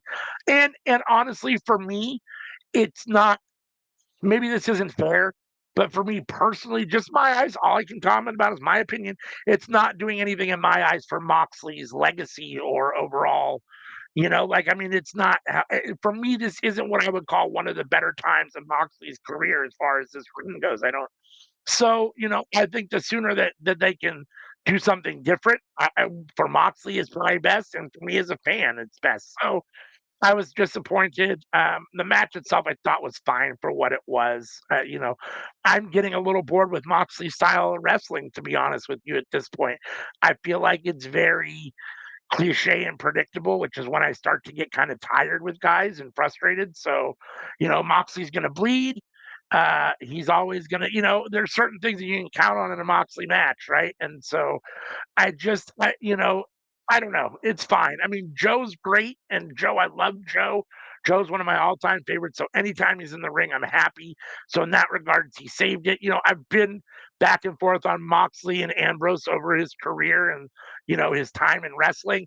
A year and a half ago when he was Workhorse Wrestling's Wrestler of the Year, I was big on Moxley. I thought he had come a long way. And now I feel like I don't know. I don't know. But the shine's worn off a little bit for me on him a little bit. So this is what it was, okay. The match itself, I'll grade the match itself. I thought the match itself was probably like a B minus. I mean, it wasn't terrible. It was probably a little above a C, but I don't know that it was a B. So I'll give it a B minus. Just the match itself. And then we can talk about the post match stuff. What about you? The match and the grade for the match before we talk about post match. I love this. Listen. Like I said, I'm going through this phase of empathizing with people of, oh snap, this is how fans feel when they're great, when their people are champs and they don't like them. More so Cena fans and Charlotte fans. I'm like, oh, this is what y'all go through when they on top all the time and I'm mad. Oh, okay, I feel a little bad for y'all now. I know what y'all going through because I love Moxley. I will never be tired of Moxley. Granted, I'm not even gonna hold you. The worst part of his reign for me was with Copeland. Why? Because ain't nobody want to see 40 someone who's pushing 40 and someone who's pushing 50 go against each other. So yes, Edge. I'm sorry, Adam Copeland is a great. He's gonna go. He's in the Hall of Fame. But it's like I didn't need to see that. No offense, that was on my bingo card on Adam Copeland's retirement tour. So I think that hurt his reign. Overall, it's kind of hard to do a year reign, like for anybody. Point blank, I'm trying to think. Probably the one who had a decent year reign. Off the top of my head, is probably CM Punk. I feel like his reign, the hunt with Paul, more so with Paul Heyman, that probably helped a lot. That was probably the best time. But a year long reign and the year plus reign, like long reigns are hard to do. That's just me tell. At some point in time, everybody's gonna get tired of it. You can't tell me when Kenny Omega was champ, during a part of time they're like, it's like you can't tell me you weren't bored at one point in time of his reign. So this long title reigns are just hard. But like I said, I love Joe and I love Moxley. So for me, this was very much entertaining. This was definitely, like you said, Joe is a chameleon. He can do everything, and that is very hard to say about anybody. So Japanese strong style in a cell, heck yeah, let's go. I love, so here come like the extra stuff. Here comes the Death Riders. Here comes Willow and Powerhouse Hobbs, and Willow being a freak of nature. Claudio tries to climb the ring and she says no. Was this an accident or not? Because she's trying to pull Claudio off the cage and Claudio lands on her, and it's like, wait, was that supposed to happen or not? I felt like that was an accident. I feel like he accidentally landed on her, and it's like, like for me, I'm like, is that okay? Is everybody all right? I don't think that was supposed to happen necessarily. Yeah, I don't know. enjoying. I don't know either. It did look funny. It looked funny, but said at the end of the match, I did not expect that. Gabe, did you say who was the hooded person? So Gabe Kidd was the hooded person who gave Moxley the briefcase to hit Joe for the 1-2-3. Fine. That was not on my bingo card. Gabe Kidd joins the D Riders. Sure, I'm not mad at it because Gabe Kidd is a crazy person, and so it kind of does make sense. But on the flip side of it, it's like, huh? It's like sure, I'll let it ride. We can see where this goes, but it's like you said, as everyone to help Moxley. Gabe Kidd. Okay, fine, sure. But like I said, before that, Moxley and Joe in the cage was very much fun for me. So I'll give it a solid B. Actually, I liked it a lot. I give it a solid B. Yeah. So Gabe Kidd was the mask guy that helped Moxley get the win. The cage comes up. The Young Bucks come in to offer Moxley a handshake. And then Kenny Omega comes out to go after the Death Riders. Okada comes out to take out Omega. Mike Bailey comes out to take out Okada. And then Swerve Strickland climbs into the ring with the villains. And the Wait, cage. side note. He really thinks he's Batman. This whole I'm coming in from the cage. So I forgot. So the cage got lowered again because they were going to take out Omega, I believe, in the ring. And here comes Swerve. Swerve climbs the cage, goes up to the very top, and flies down on top of all of the elite and sir, you are not Batman. Takes everybody out. Here's the thing, like watching it, I've said this before and I'll say it again. I understand the necessity. There's a dude coming from 15 or 20 feet up in the air. You got to catch him. I get it. You can't just all stand there like this and wait for him. Like it looks too predictable. You can't do that. You can't just all stand up and wait for him to come. Like you've got to find some way to do that in a better fashion. I don't know what that looks like, but you got to find some way to do that in a better fashion. But so he comes in, then the cage is raised again. And let's see. The heels fight. The heels leave. The heels leave. Swerve's in the ring with Joe. and several other people. Omega, Swerve, and Willow. um, Willow, Joe are all kind of in the ring, and Swerve Yeah. issues a challenge for Anarchy in the arena at Double or Nothing. As of now, we have no idea who the two teams are going to be, except it'll be some Still not. Yeah. amalgamation of the Elite and the Death Riders versus AEW guys. Swerve, probably Joe, probably Omega, maybe a Maybe speedball. Will Who knows? Hobbs. Yeah, maybe Will Yeah. Hobbs. Who knows? We'll see. But we talked about this. We knew this was coming, right? That's why they've been Yeah. doing all of this multi-man stuff, all these post-match shenanigans, all that stuff. So we knew this was coming. So, and Double or Nothing. That's okay. I mean, we'll Next see what week. it. Next week. So not a lot of time to come up with the teams. It's a little bit short in that regard, as far as they could have probably announced this 3 weeks ago and actually had more of a buildup as to who was going to be maybe on the teams. But again, it is what it is. We'll see.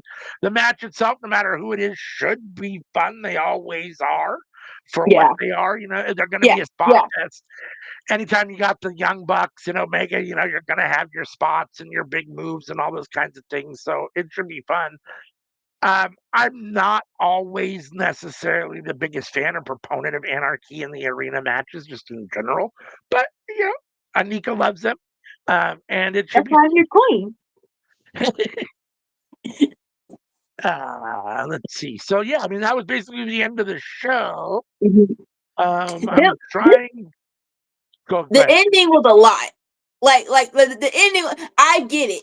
Double or Nothing is next week, but this is why you gotta pace this stuff out. Like Double or Nothing is May 25th, so you have to pace out when you're gonna announce this. But it's like everybody coming down from no. I'm like, yes, at some point in time they interacted, but it's not enough to where here comes Hank, here comes Omega, here comes Okada, here comes Swerve. It's like hold up, y'all know. It's like it was a lot of shit. It was a lot of shenanigans at the end, and we get it.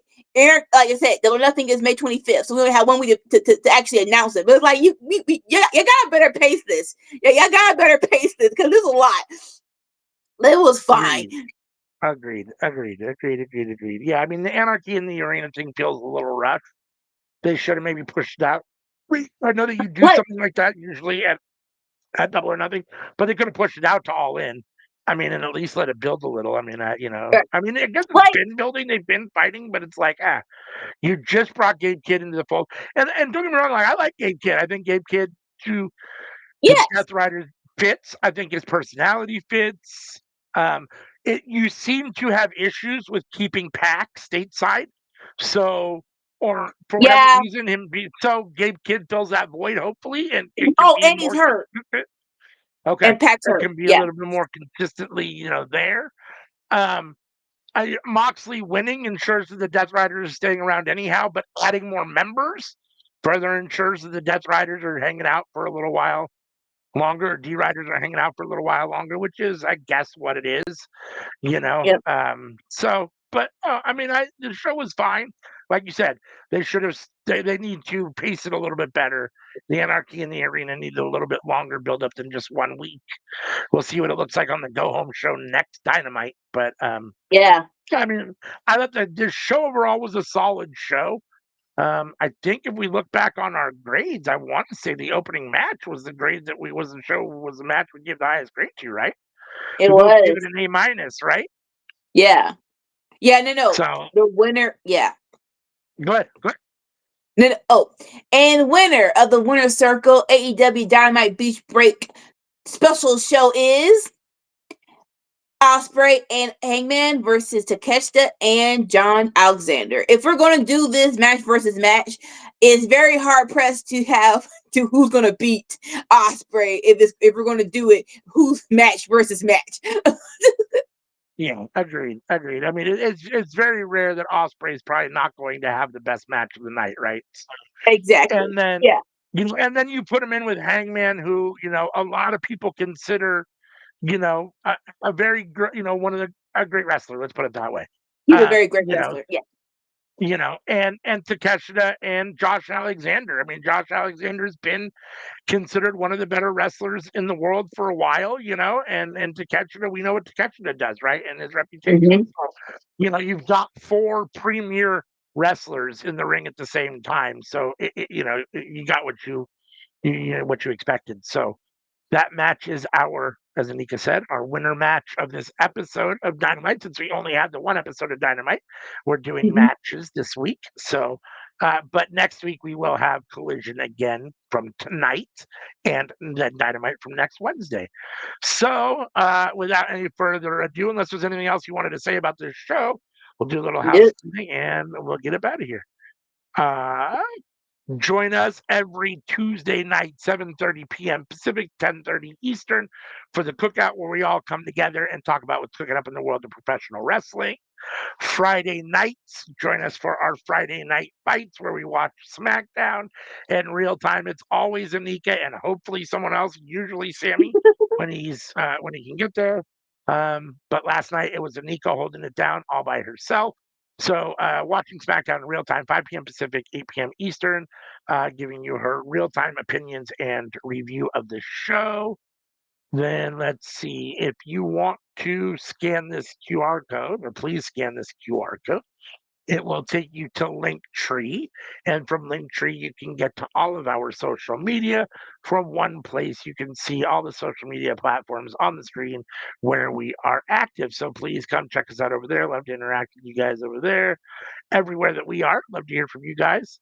Last but not least, if you want to check out the audio version of the cookout, you don't have time to sit and watch it on YouTube. You can listen to the audio version on these podcast platforms that you see on the screen. So make sure and check out the audio version of the cookout.